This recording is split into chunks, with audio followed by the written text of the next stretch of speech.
We had disbursed the last coin to the constituency development funds.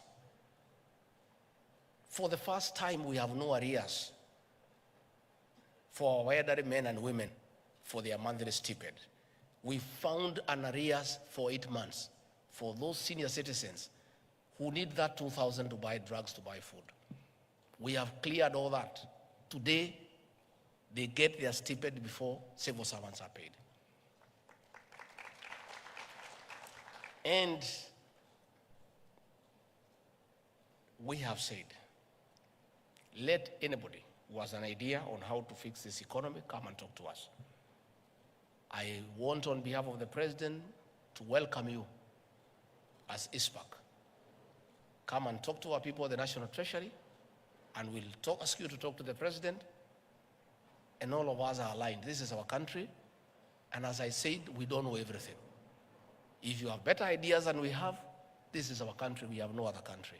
Please come and talk to us, and whatever you advise us, if it's prudent, if it can get us out of the quagmire that we find ourselves in, we shall say asante sana. So please, you are most welcome. I've heard you talk about pending bills. It's true. The President, in his wisdom, has put a committee where your members are represented, led by Uhuru, former Auditor General, an eminent Kenyan, another group of very eminent professionals. I saw them when the President was inaugurating the team. Men and women of integrity to scrutinize, verify, and validate pending bills so that those that are payable we can pay, and put that history of pending bills behind us. We saw many Kenyans lose their homes. We saw families break up. We saw people commit suicide as a result of pending bills. Government documents became worthless. Previously, during the Kibaki regime, you could walk to any financial institution with an LPO and get LPO financing 50% without a question, because the documents had credibility. People knew that you are given a contract by government, it is payable. Today, there is no bank or microfinance institution that will honor an LPO, because you supply it 2, 3, 4, 5 years down the line, you have not been paid. We want to restore the sanctity of government LPOs and LSO and contracts so that they become bankable, that you can walk to a bank and get cash against it to carry out the works that you have been given. So that is ongoing. Again, you have said you have your issues of the remuneration role. You have explained to me there and here, and what we have agreed, I'll create the framework. My office has been tasked by the President the responsibility of coordinating constitutional commissions and independent offices. I'm the one who does that coordination in my office. So we have agreed with the chair. I'll call that forum for you, the Attorney General and no other people involved. We begin that conversation so that, like your counterparts, the lawyers and other professionals, you can have your own remuneration role. Lakini msiweke pesa mingi sana, mlipiche kidogo. There is too much competition. Even these lawyers, I can tell you, because some of us wafanyi biashara pia, hatuwalipi ile iko kwa hiyo role. Tuna negotiate because mawakili ni wengi sana. Tusema wewe ni ngapi, wewe ni ngapi, wewe ni ngapi, wanashindana inateremuka. It is good to have the remuneration role as a benchmark. But you are also many. You have told me you are 35,000.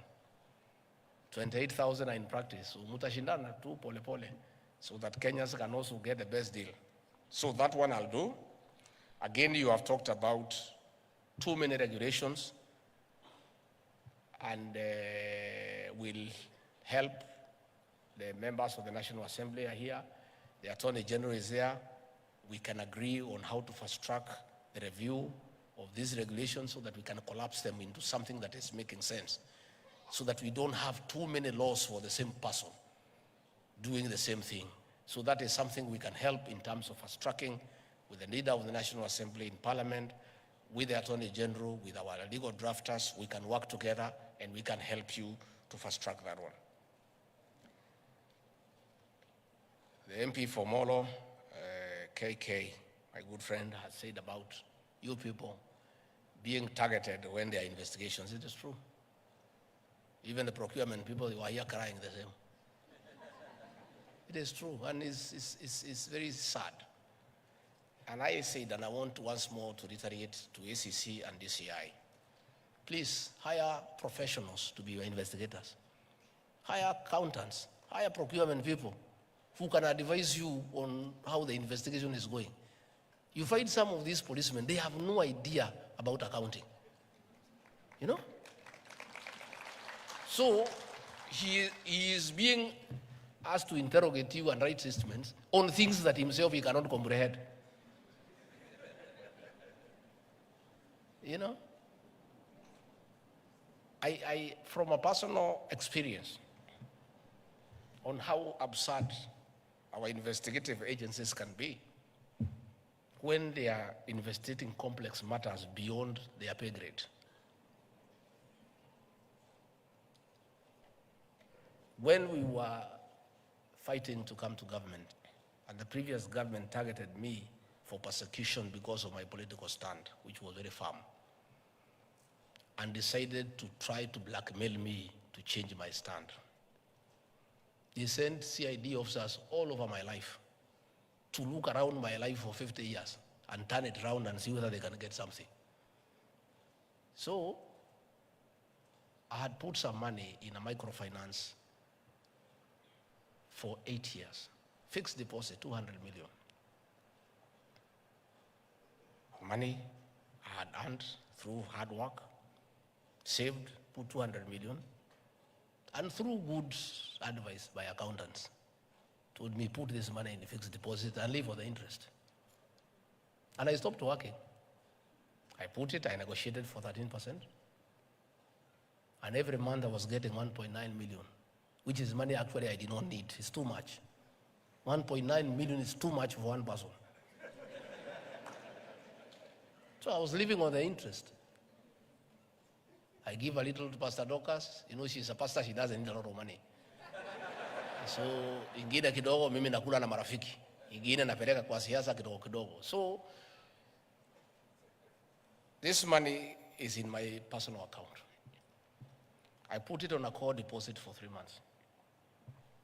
So, every 3 months, it leaves my personal account, goes to a suspense account. It stays there at the end of the 3 months. Inarudishwa yote pamoja na interest. I remain with the interest. I reinvest it back. So that movement back and forth, 4 times a year, a corporal in police said, I have 800 million every year that is coming to the account. You know, that movement back and forth. So they calculated for 8 years, they said it's 12.4 billion. And they put up a case of 12.4 billion. And it's the same amount of money. The only 200 is the only money. There is no other money. Movement of back and forth, back and forth, back and forth. So here anaangalia pale, mwisho pale, at the head pale. Hey, they calculated, they say this man, in 8 years, he has gotten 12.4 billion. He needs to say where this money has come from. But it was the same 200 million. I tried to explain to him, huyo mjinga hawezi shika, hawezi elewa. But if they had an accountant